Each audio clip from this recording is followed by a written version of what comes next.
All right, in this video, we're going to take a look at how to share a Google Doc and how to manage the permissions.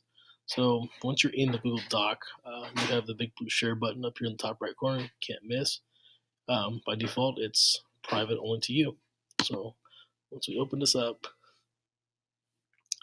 I can share this with an individual person. So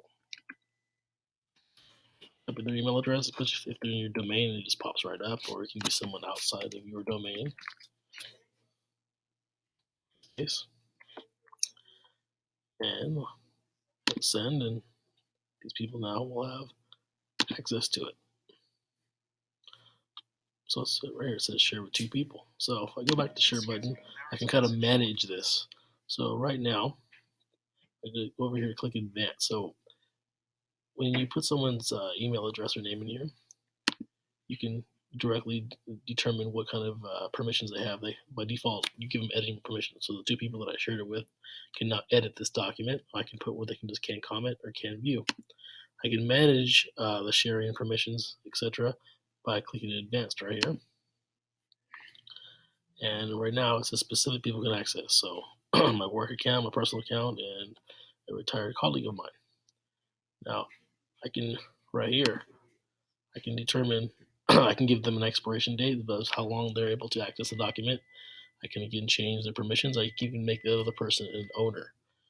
So when you're working with the Google Apps for Education account, like I'm working through here, only people within your domain can own a document. So if it's created in your domain, um, you have only people within that same domain can own the document. So this is my personal Gmail account. I could make that account the owner of it, but even though it can't access it and edit, I can add more people here. I can determine their their permissions. Up here, I can, if I click change, it gives me a variety of options here. So right now, just specific people can see it. I can make it where anybody who has a link within my domain can access it.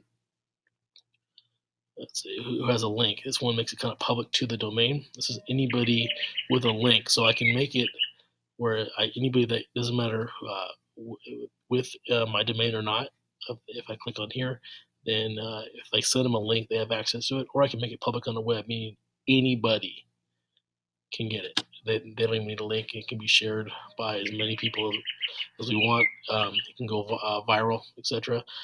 This is what I usually choose when I put a document on a website. On my website, what I want people to be able to access it and use it by default. Again, anyone on the internet can find it and access it. No sign in required. This means people can Google it. So as right now, by default, anybody on the public out there can Google it and find it, and then they can view it. They can make their own copy of it, edit their copy, but my master copy, my original, stays safe unless I change it where they can edit it. I wouldn't recommend that if you're going to make it public. So anytime that I put a document on my website, I make it public with can view permissions only. You can also manage the sharing through Google Drive as well. So if I just were to right click, go to share,